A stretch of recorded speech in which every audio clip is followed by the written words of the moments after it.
Okay, welcome everyone. We have a few people still joining, but we're going to start a little bit with our introductions and opening up the evening or midday, noon to some of you, depending where you are in the world. My name is Nandu or Nadia. I'm part of the UPZ team. You might remember me from our first encounter where we talked about the Israeli elections, the political system, and the electoral system, and how basically the voting works in Israel. We then had our second encounter, which was about the main issues and topics surrounding the Israeli elections for this year. And today we're going to be talking about polls. This is our last meeting in our course. So we're very excited to have gone with you guys this far, and we hope that this will also be a very enlightening encounter where you can learn, you can ask questions. We are basically going to be talking about who is likely to lead a new Israeli government and who might join them in the coalition, and what do the surveys tell us about the state of mind of Israeli voters. We're going to have two speakers today. We have Kati Piasecki, who's joining us from Israel. Kati is an Israeli community leader, activist, and politician who has spent nearly 14 years shaping the local government in the city of Bat Yam, which is a conservative bastion in Israel, where she has served as a councilwoman and deputy mayor as part of the Meretz party. And in that role, she has worked to build bridges across some of Israel's deepest social divides, secular and religious, veteran Israelis and new immigrants, young and old, left and right. And she's known for her outspoken fight against corruption and her insistence on transparent and accountable governance. And Kari has recently ran in the Democratic Party primaries for a spot in the party slate in the upcoming Knesset elections. And then we have Ron Skolnick, who's joining us from the United States. Ron has been affiliated with Partners for Progressive Israel, formerly Meretz USA, for most of the past 20 years. He served as the organization's executive director between 2008 and 2014, and for the last 8 years has led its communications and programming efforts. Ron lived in Israel for over 25 years. He earned his BA from Haifa University and his MA in diplomatic and military history from Tel Aviv University. And prior to returning to the US, he served as a political advisor to the British Embassy in Israel. And Ron's political commentary has appeared in Haaretz, the Forward, Tikkun, Palestine Israel Journal, the Times of Israel, Jerusalem Report, Al Monitor, Jerusalem Jewish Currents, and Israel Horizons. And he has appeared on the BBC, Al Jazeera TV, and the Jewish Broadcasting Service. So we're very excited and honored to have such amazing speakers with us this evening in this encounter. And we hope that this will be a very informative meeting and also one where you can ask questions. So I'm going to give now Ron and Kathy space to start, basically. Just 1 second that I'm going to spotlight them. Okay.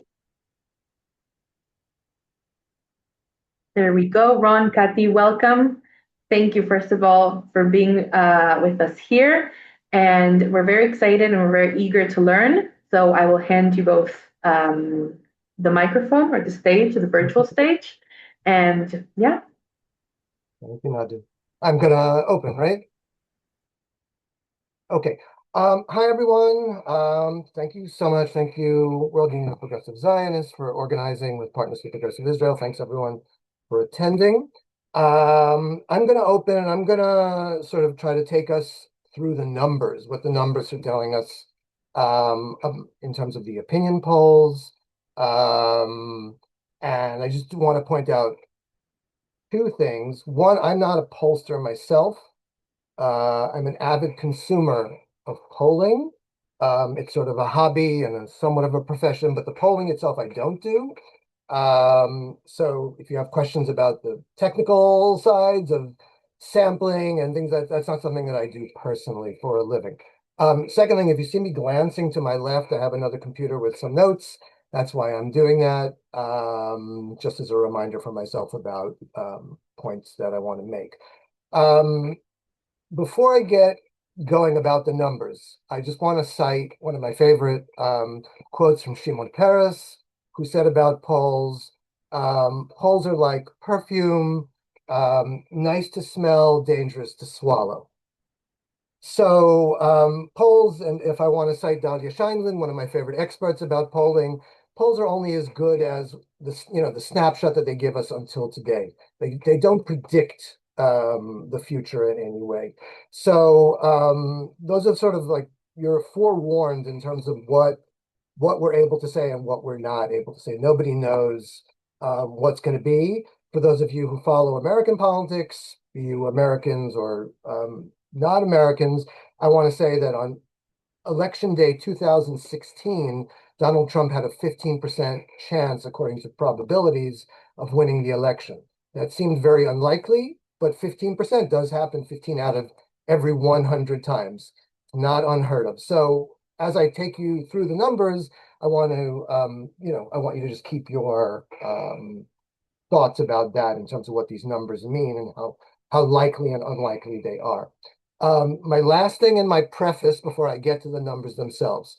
One of the other difficulties about watching the polls at this point is that we don't know which parties are actually going to run.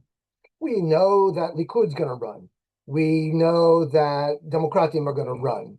But there's a lot of parties out there that might run and they might not run and they might merge. And until we know what the exact layout of all of the party structures are, and that's going to happen starting September 9th. That's the last day that parties can submit their list to the Central Elections Committee in Israel, and that commits them to running. It means that their ballot slip will be in the box on October 27th. But until then, we're speculating about who is going to run also, and that's important. In 2022, people believed, or many people believed, that Labor and Meretz might run together. In the end, they didn't. They ran separately in that. So whatever polls had them running together, well, those became irrelevant. So those are some warnings about how good polls are. And now I want to sort of move over. I'm going to share my screen. I hope this works. I'm going to take a look. I'm going to use, this is Haaretz's coalition builder.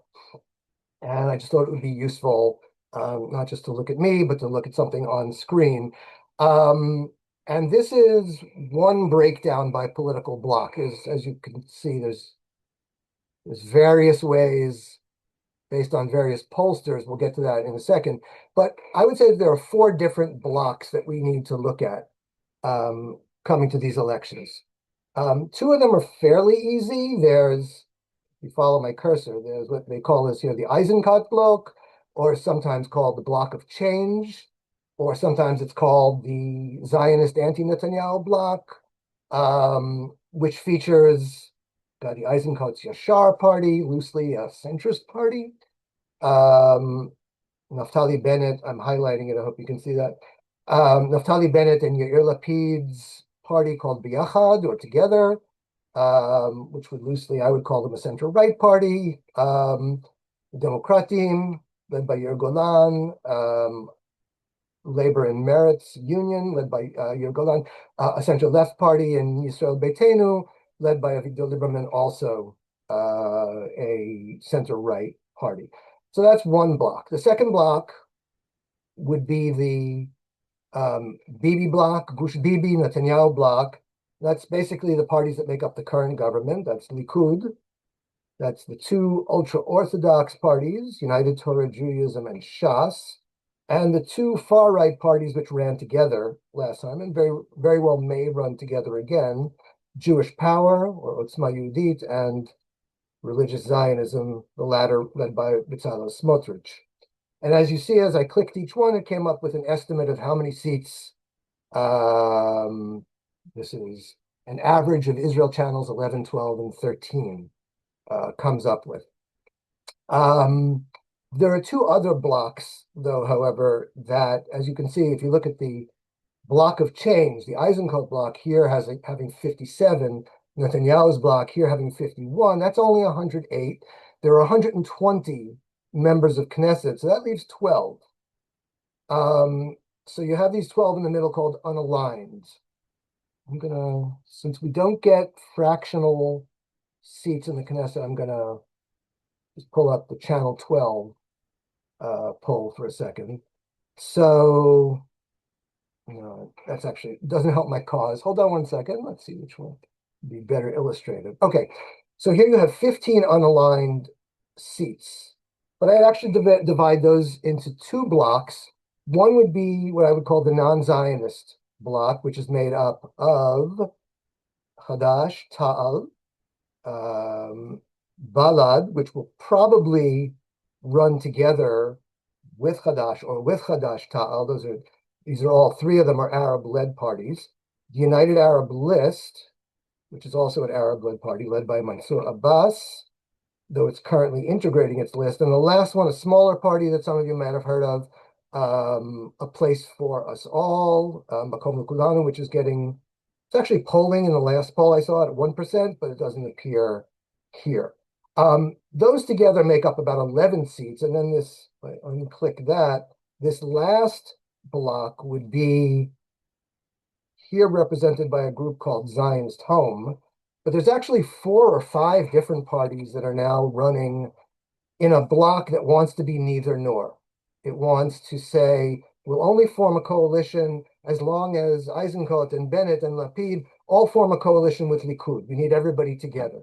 We need sometimes they call it a broad Zionist government or a wall-to-wall. They want to, depending on who you ask, they want to exclude either ultra-Orthodox, they all want to exclude Arab-led parties, some of them want to exclude a Democratic.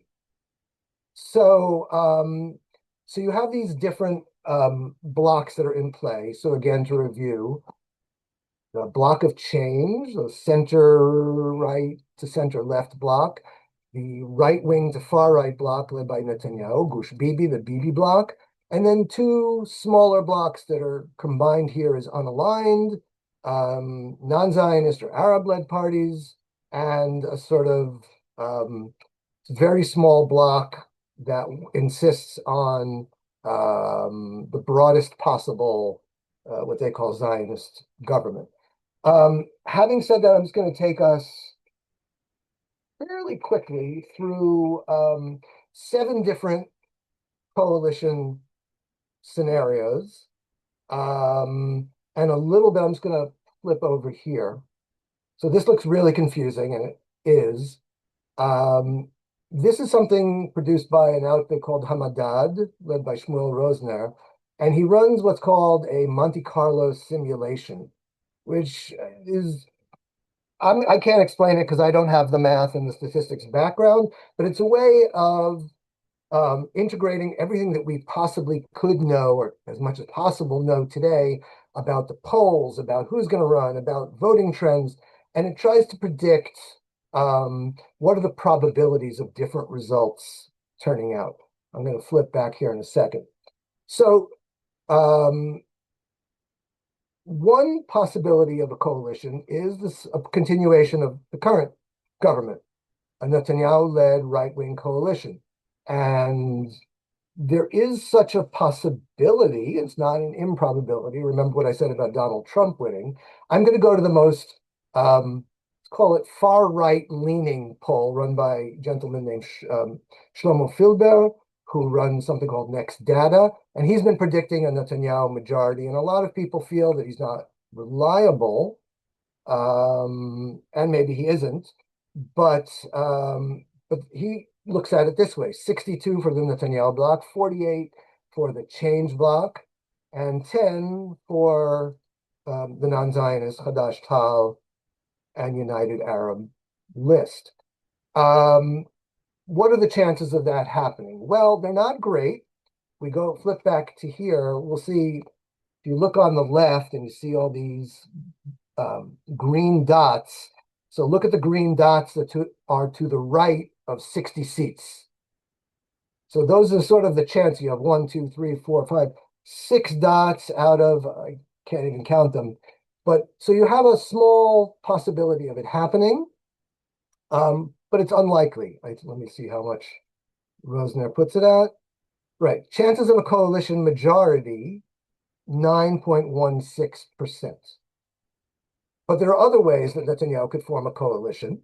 He could have the a larger number of seats than the Eisenkot bloc.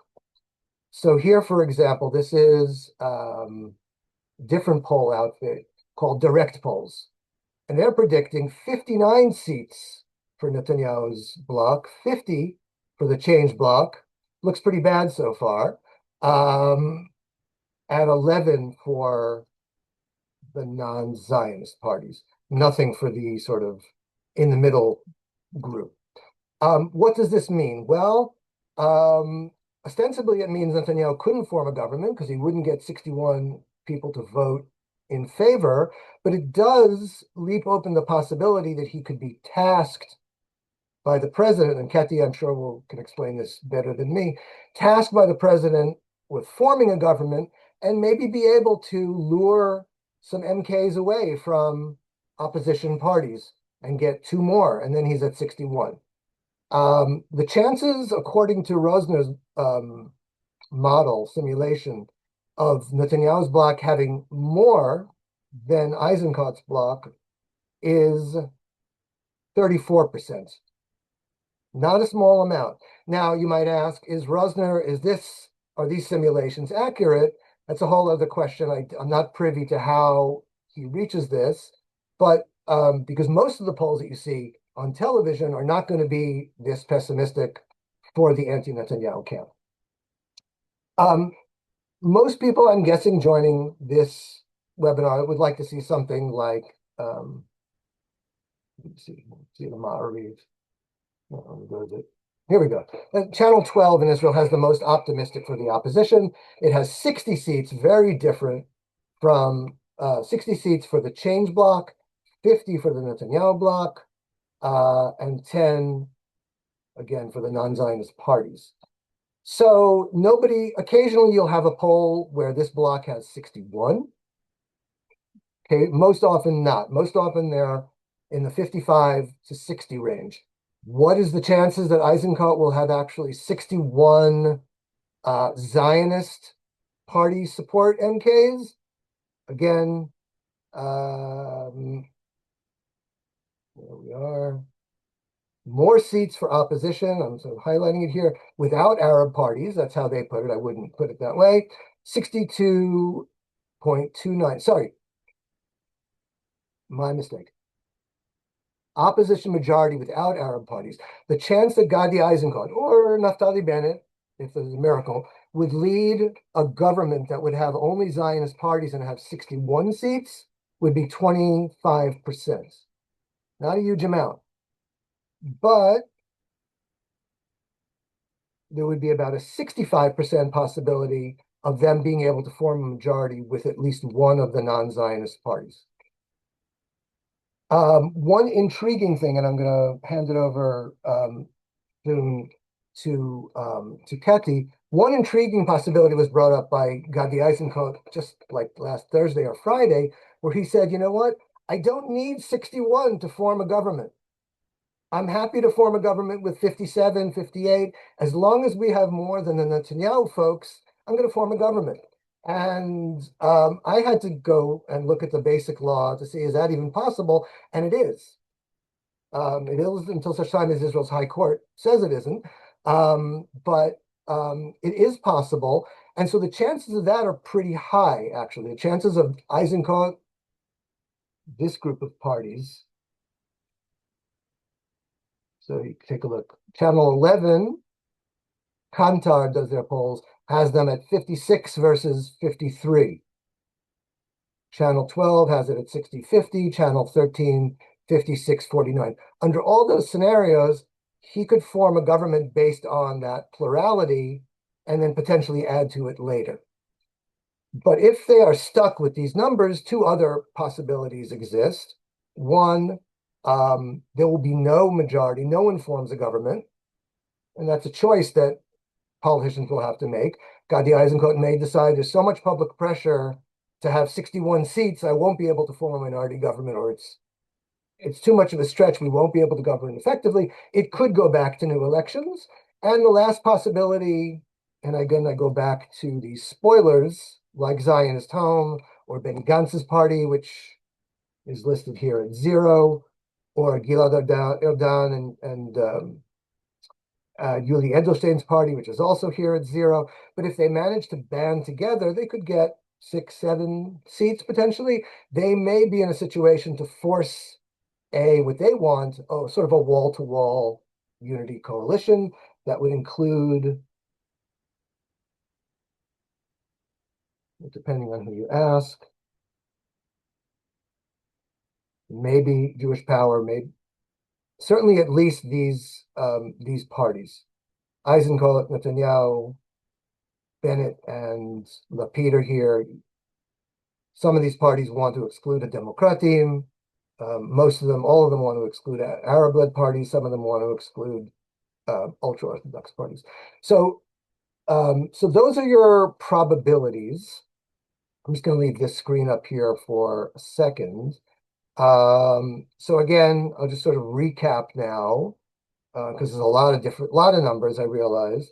About a 9%, and again, I'm not saying this model is definitive, but according to this model, a 9% chance Netanyahu can reform the current government, a 34% chance that he could have a plurality, which has all sorts of implications. There is about a 62% chance that Eisenkot and other anti-Netanyahu Zionist parties would have a plurality, but not a majority, and about a 25.5% that, nope, sorry, I did that again. Yes, sorry, a 25.5% possibility that Eisenkot, Bennett, Lapid, Democratim, and Lieberman would be able to reach that level of 61. I'm going to stop here. I have some more things to say about the different pollsters that I cited, but I know we don't want me to just go on and on, so I'm going to put myself on mute and unshare. And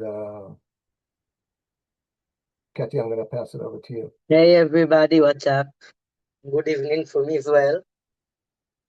Forget everything you saw right now, okay? I live in Israel all my life and everything happened. So, as you saw, I was just kidding, of course. As you saw, there is a reason to be optimistic. It looks good, but we need to work hard to make it happen and to have a majority and to have the chance to choose our new prime minister and a new future and hope for our kids. The situation in Israel is very, very weird because, as Ron said, there are two blocks, okay? This is something new. You know it better in the US because you have two parties. You need to choose between two sides. And this is the situation in Israel right now, but we have so many parties and so many topics that we need to choose between the parties. So it's really, really complicated. I will give an example. 10 years ago, no one thought that Avigdor Lieberman and Yair Golan can be in the same side, okay? It was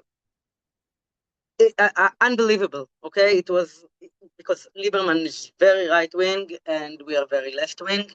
And somehow we found ourselves together in the same block. And it's really weird. And I'm saying that because we need to understand the Israelis, the people from the left parties, that the change won't happen in one day. Okay, we want to fix the world and make everything amazing again, but it might take some time because our partners, you don't choose who you sit with when you are in the opposition. When I elected in the first time in Bat Yam Council, I went with the against Lachiani was the mayor block, and I sat with Shas and with the Likud and Israel Beiteinu. Not my favorite parties in Israel, but sometimes you don't choose your partners when you want to make the different and make a change. So we need to understand that It will take time. Not everything will be great and peaceful in one day. It might take some, I don't know, few years in the good case. The situation in Israel right now, as we can see, not only in the polls, also when I talk with people in my city is very Likud city, very orthodox. It's not the comfort zone for our party. And I speak with the people, and I think there is a reason to be optimistic, even more than when we see the polls, is that people had enough. They keep saying that the corruption, October 7th, all the weird rules that they are trying to make in Israel, people had enough. Okay, even people I know. I live in Bat Yam since I was born, and a lot of people were members in Likud party. They left. They joined the demonstrations in Bat Yam till October 7th. Since then, we haven't demonstrated in Bat Yam because it's very complicated and danger from time to time. But people, I think that people feels that this is more than enough, everything. I think, main goal when we will build a coalition and a red line actually, it's that we won't sit with the parties that are part of the coalition right now and the parties that took part in the coalition during October 7th. I mean, we can fight against each other about, I don't know, the West Bank and the court and, I don't know, money and budget. But October 7th was the end of the game, okay? It was the worst. I can't even describe the feelings and the fear and the sadness in Israel since then. It's not over for us. So we won't sit with partners that took part in this coalition. And I have a note, Ron, you said that they won't sit with the anti-Zionist parties. Just a note, some of the Orthodox parties are not Zionists. No, I know. That was And they are sh cool for everybody. So I was just it was a shorthand because I don't like the phrase Arab parties, but yes, you're right. so some of them are not Zionist also, and we have a huge mess in Israel around the service in the army because they don't want to go, they prefer to die. But meanwhile, we are dying. So it's crazy, and the Likud party, that it's a very important party in Israel, okay? One of the biggest, a lot of time, they rule in Israel, and for some reason, they are doing something that is not Zionist, is not cool, and it's because the corruptions and the people from the right wing, very right wing, from in the settlements, and all together they are mixed into a crazy situation and they took all the Israelis as hostages in the last few years. So we won't sit with them, no matter what. But I want to talk about the Arabs party because this is important. The campaign of the Likud is, oh my God, I will sit with the Arabs. What will we do? This is the end of the Zionist dream and blah, blah, blah, blah. We don't want to sit with the Arabs parties, the Arab parties, because we need them to have a majority. We believe this is the way to fix everything in Israel. They are part of the Israelis. They have to have equality. This is not just a suggestion and I don't know, wish. It's it's crazy because some of the Arabs, most of them actually, they don't equal to others in Israel.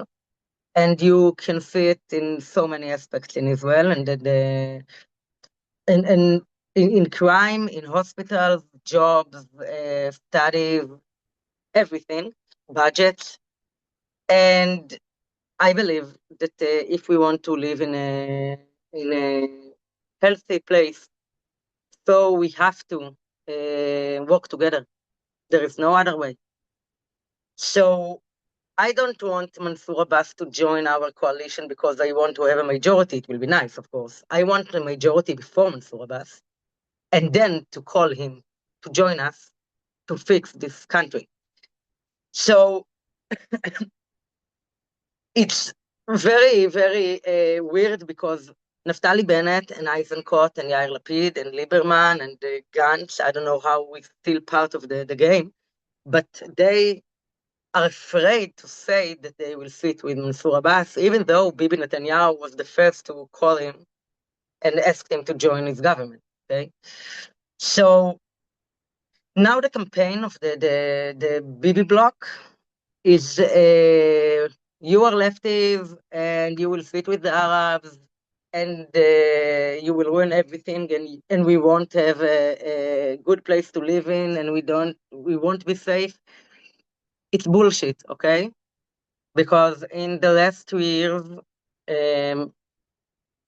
we had October 7th and we have crime in the streets and people are getting murdered every day, not only in the Arab people, okay? Also in the Jewish cities in Israel, every day, youth are killing each other. We have a lot of case of rapes and violence. And there is a chaos right now in Israel because it's like anarchy, because if prime minister can steal and be corrupted, and our head of money community, not money, yeah, money, no, okay, one of our communities, Treasury.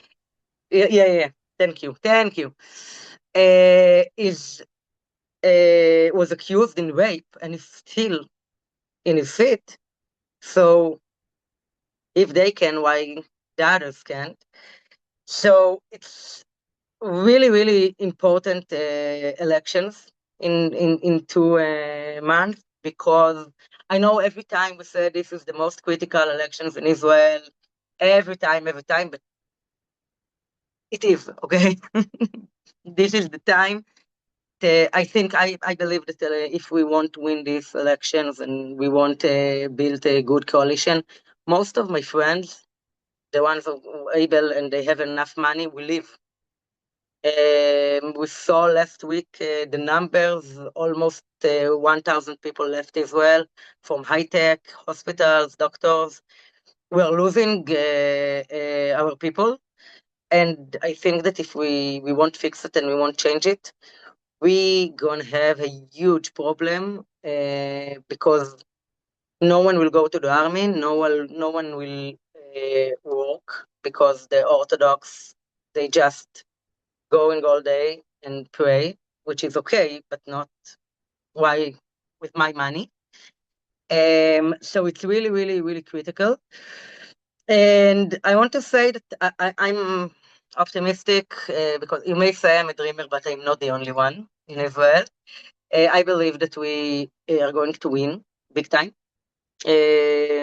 Most likely the 60-50 mandates that Ron showed us, because people are really, really angry and sad. People are sad in Israel, okay? And they won't change.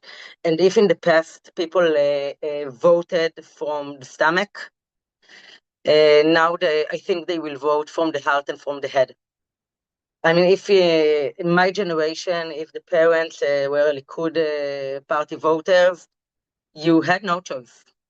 You had one option: go to the elections and put the Likud note. But I feel that something broke in this, and the young people, the parents, they want to live respectfully, and they want to be happy, and they want to feel safe. I don't think it's about the West Bank and the Palestinians. I mean, I think it's the most important topic, because this is what led us to this situation. But as I told at the beginning, it will take time to handle this situation, because our partners, even if they understand, they still don't have the courage to speak out. But I think the elections will be very weird and unexpected, and we're expecting a lot of violence and fake news. And like a text message that said that in one place, in one school, someone was shot, and it will be a fake, and people will be afraid to go out. But we feel actually that the Arabs are taking responsibility for their life, and they're about to go out and vote. As Bibi said, they will come with buses, and they vote, and they will change the map. And also there is the fly and vote. If you know it, people who can vote in Israel,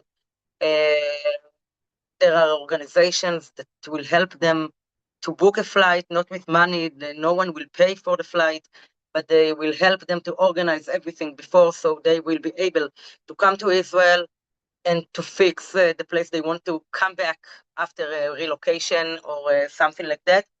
And I believe that, and by the way, we don't see the people that live out of Israel in the polls. And the scenario talks about around 8 mandates from our side that are sitting in the US and in Europe.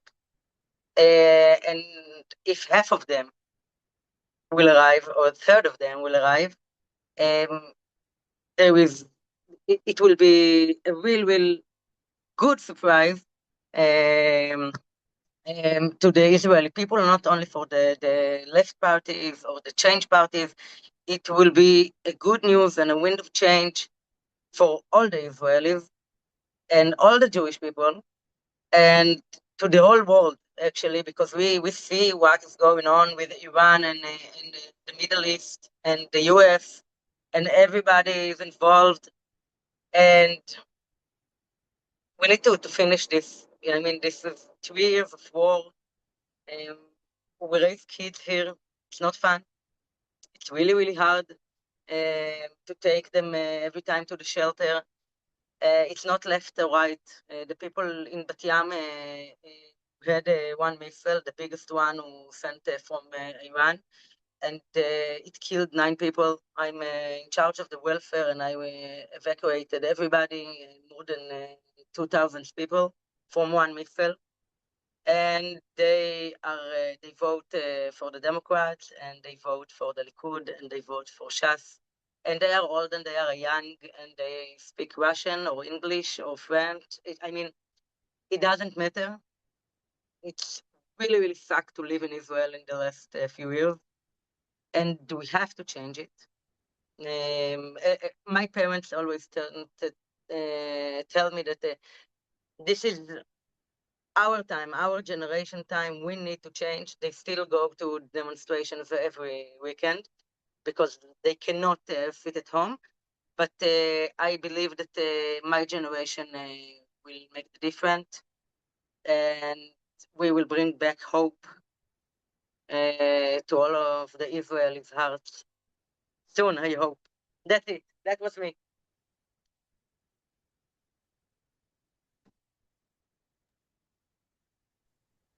Okay. Ron, if you want to add something else about the polls, or do you guys feel good with opening up for questions? I mean, I'm happy to get questions. I can make a few comments. I don't know if there are questions already, then let's have at them. Perfect. So I'll start reading the questions, and you guys can answer both of you as we go. So the first question is about the expat Israeli voting force, so the people coming that are already living outside of Israel but have the right to vote, and as Kathy said, are organizing flights to come vote. You talked a little bit about the strength they hold. There has been some talk about Bibi threatening to stop the people coming to Israel to vote. Is that real? Is that actually a possibility, or is it just talk? I can. Yeah, go ahead, Today Kathy. we had a push about it. He will try everything, okay? This is Bibi Netanyahu. He will do anything he can to stop the change that we are leading. He tried to say that someone is paying for the flight, which is wrong, of course.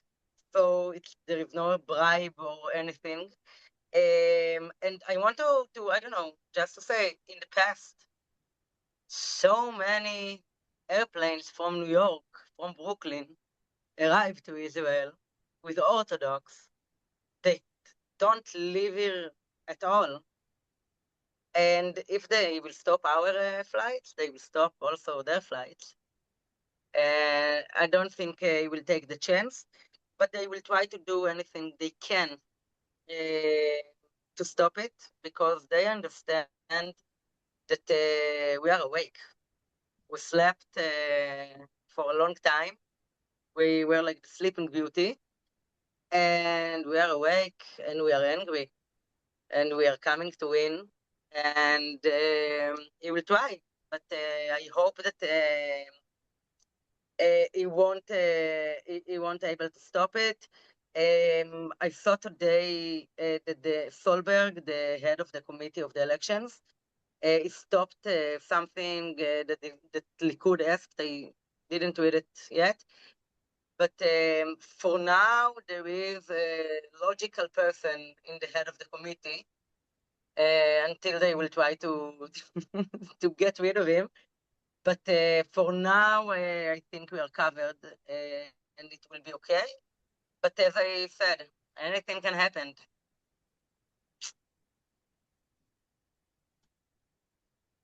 Okay, thank you. So I'll add another question that reads, I heard from Arab activists that the Arab politician parties are voting along the lines of safety, crime, and security for their communities.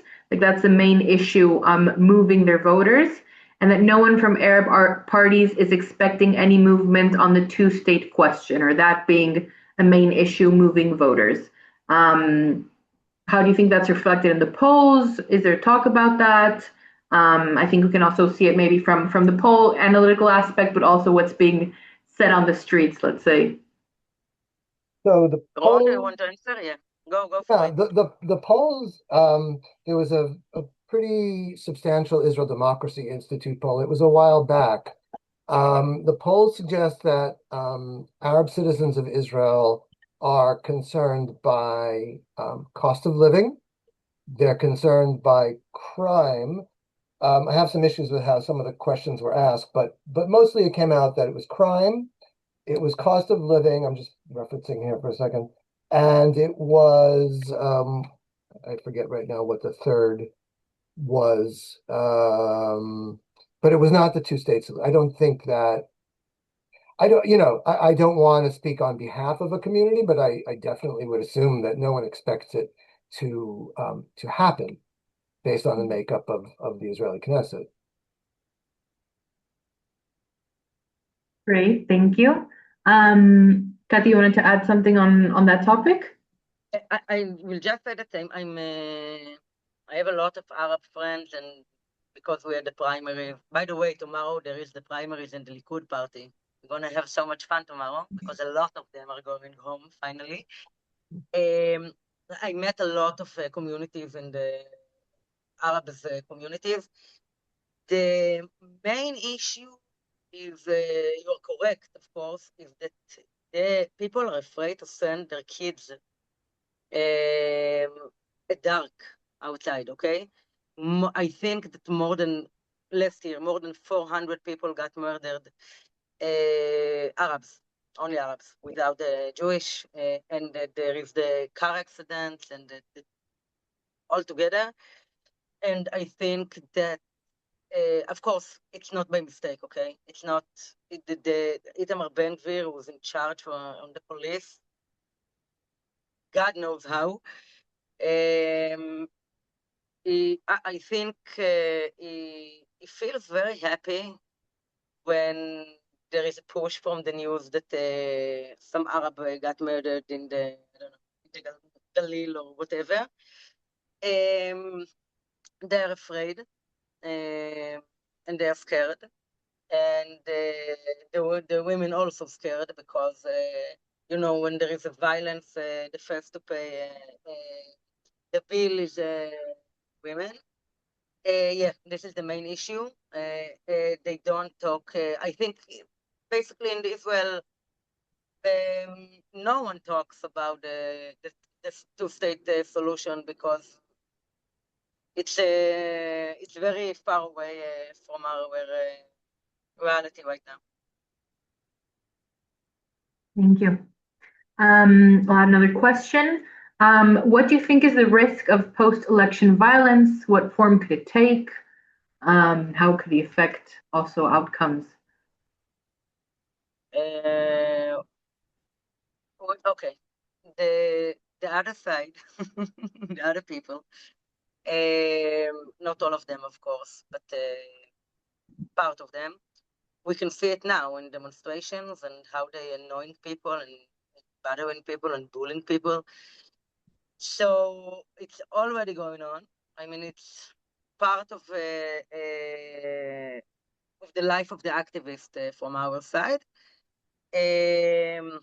We're talking about it a lot because we understand that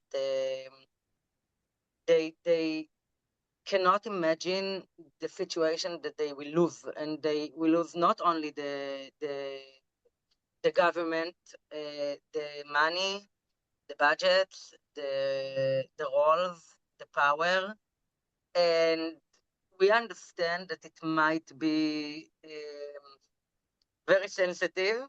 I'm trying to choose my words carefully. Very sensitive, but this is the reason why we need to win, not by one mandate or two mandates. We need to win this big time. I want to just in the last elections, before Yariv Levin's speech and before October 7th, if we were taking with the numbers, we won. Okay, we had much more voters than the other side. So we don't want to win with doubt. We need to win. So they cannot say that someone changed the I don't know, the vote in some city and stuff like that. We need to win and make them understand that this is the end and don't leave an option to say we won by corruption. I would just note that Israel Democracy Institute did a poll in early August. 70% of Israeli citizens are concerned about the credibility of the upcoming elections. And that's a breeding ground for violence for sure. If you think the result is, somebody fixed it, the fix is in, as Donald Trump like to say, then sure, what do you do if there's no democratic recourse? If you think your vote doesn't count, yeah. Thank you. I'll add another question then. The question is, what concessions over the settlements in the West Bank, if any, can a Democratim realistically expect from a future-led Eisenkot government? For instance, would they cancel construction of the E1 settlements or rescind approval of the 34 new settlements that Smotrich approved? What are the options or the possibilities? Ron, do you want me to answer it? You go and then you start. So first of all, before the solutions, I want to talk about the problem. Okay. I've been in the West Bank in a place called Mayan El Samia 4 months ago. And I went with the Shalom Achshav organization, with the CEO, and we were attacked by settlement. And I'm from Bat Yam, so I fought against them physically because I'm a little bit crazy. And the situation in the West Bank is really crazy. You need to see it to understand. The settlements are getting more violence. They feel that they are the rulers of the land and God and everything. So it's really, really crazy. First step is to, I don't know, maybe take to jail the people who are violent. I don't know, just an idea. They are violent against the Palestinians, against the Israel, that they are not settlements, they're not from their side. They are violence against animals, against the land and the trees and everything. So they need to be arrested and go to court and be a jail. This is the first thing.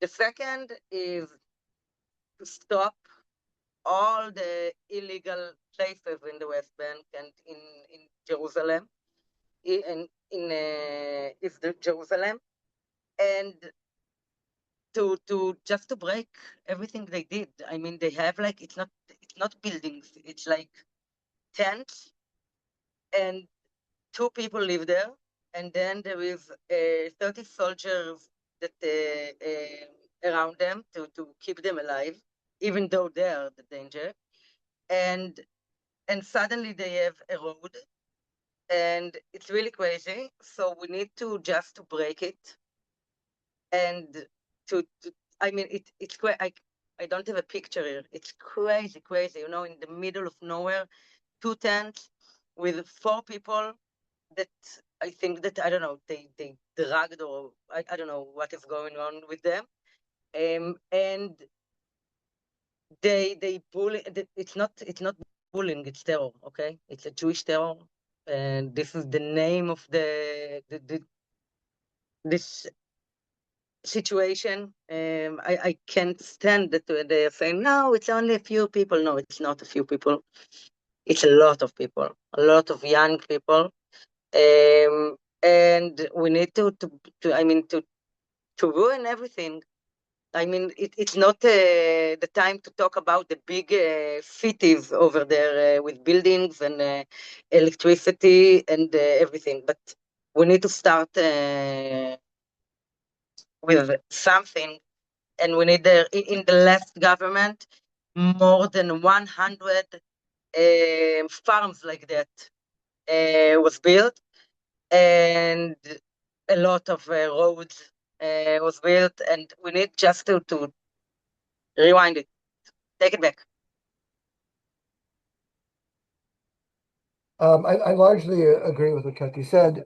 But I think that, and I have a huge amount of respect for Democratim, and they're the only party within the constellation that refers to itself as Zionist that I think is would be a worthy coalition member. That's just me editorializing. But I think that there'll still be, I mean, let's be optimistic and let's give the party 12 seats, which is beyond, but you never know. Let's say 12. That's about 20% of the upcoming, a little bit more than 20% of the upcoming coalition.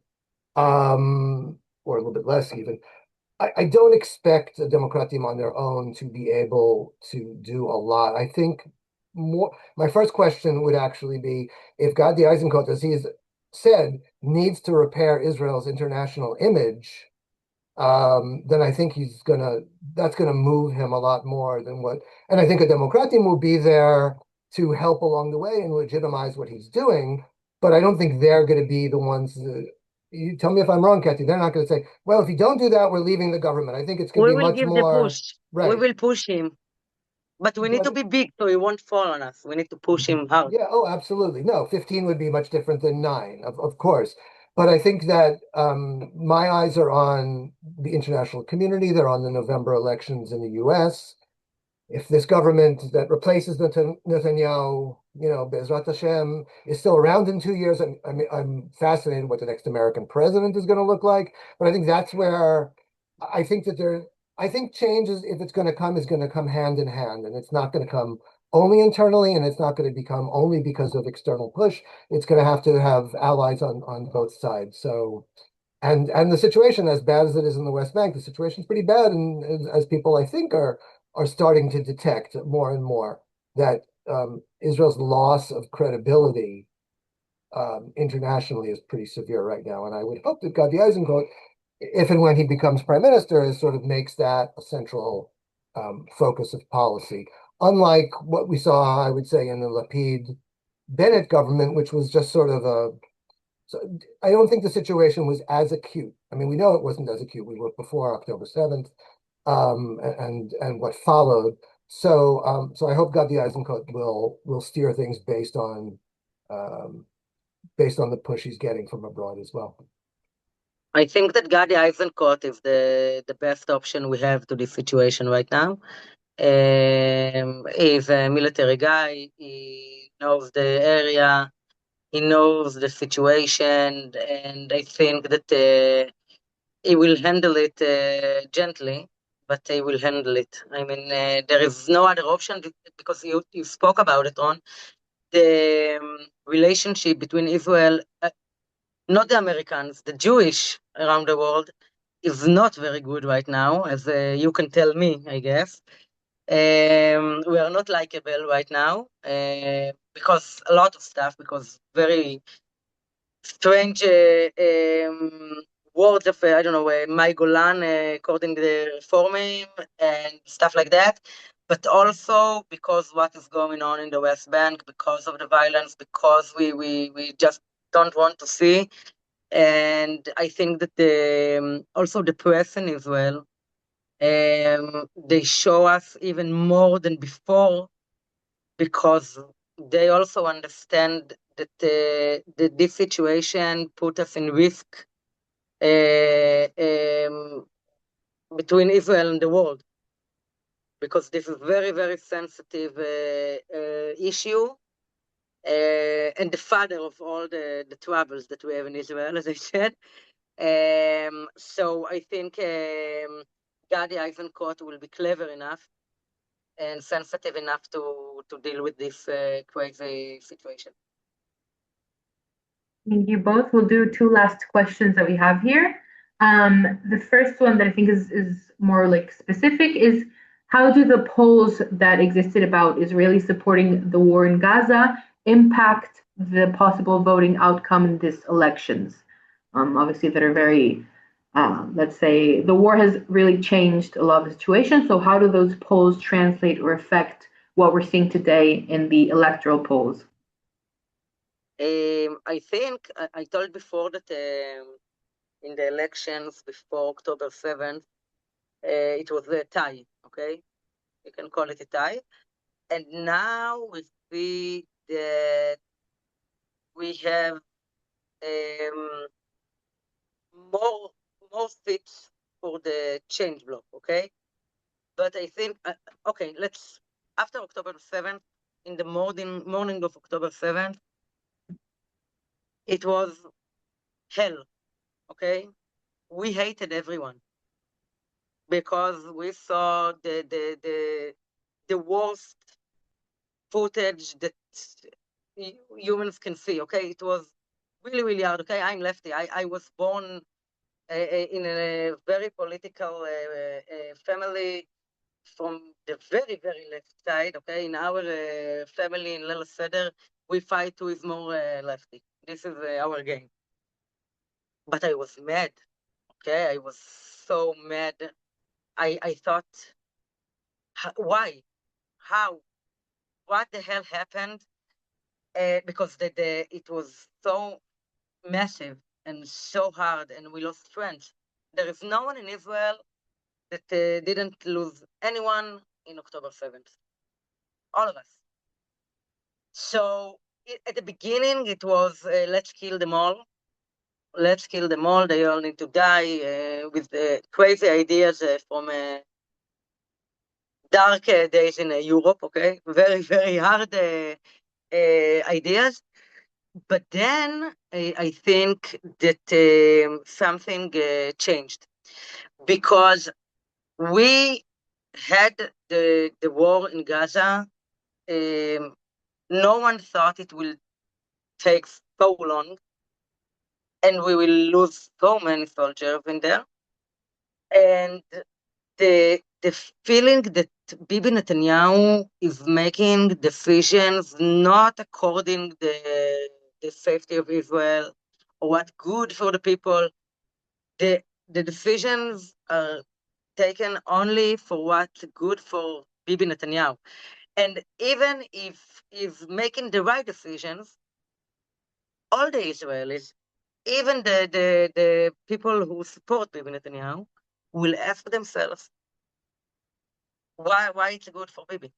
And I think that the crisis and that we don't have a trust between the people and the government. I think this is what we see in the polls, not the Gaza situation, not the West Bank situation. This is also a question about the Arabs community. That what about the two-state solution? I think the trust is so broken that everybody wants everybody wants to feel the change and to see it, but not everybody will vote for the change. But also the Likud voters, they want to change the situation. It's not cool in Israel. It's not fun. We are scared. We are sad. We are angry all the time. You cannot see news in Israel and stay calm. It's not an option. So I think that the situation in Gaza is important, very important, and I think that Yair Golan said what he had in mind, and it's okay that he said it because I want leaders that say what they feel and what they think, and I think that we lost maybe a seat or two from the famous interview. But it's an issue, and we need to, now Hamas is back to the game, and everybody are having agreements without us on our heads, and it's crazy. So we need to take control again on the situation in Gaza, in Lebanon, in Iran, and we can do it only with a new leadership. So I would just add that when we learn something, it's very hard to unlearn it. And I think a lot of people, more older people than young, but have this sort of thought about Israel as divided between the left and the right. And we're waiting to defeat Netanyahu in 96 so Ehud Barak can come to power, and then he's going to implement the Oslo Accords.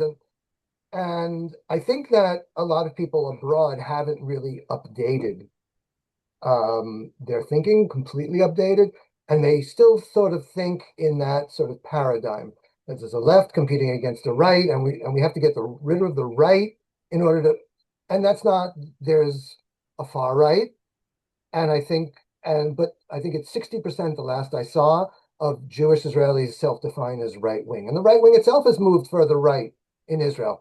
Things that would have been, we remember Meir Kahane boycotted by the Likud 40 years ago, and today sitting as, as the closest allies and infiltrating in many ways the Likud itself, right? So I don't think it's wrong to say that, and I also think that it's wrong to think that all of this started since October 7th. It certainly got a boost. But Israel was drifting well to the right before that, and that's how you have massive amounts of people supporting, 3 years into the war, or the war in Iran, or policies that would be seen as right wing, and yet Netanyahu is unlikely to gain a majority because the opposition to Netanyahu is not the left. It's right, the center right, depending on how you want to define it exactly, I would put all of them except for Yair Golan and the Democratim on the center right. But even if you don't, they are not people who are offering up a leftist solution. One could argue, understandably, that if they did offer up a leftist solution, they would not be getting the vote totals that you see in the surveys, because that's not what the country is looking for. And the road back to having a left that's equal as opposed to 20% the size of the right.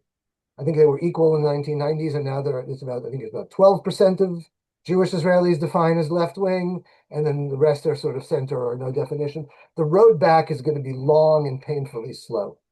And I don't think I don't think that waiting for that, again, sort of repeating what I said before, but I don't think that we can afford to wait for that to happen if it ever does, over the course of decades, for Israel to sort of on its own come about and sort of realize that, oh, here's a good idea for a compromise solution. I think, it's going to have to be a much tougher push and pull than that.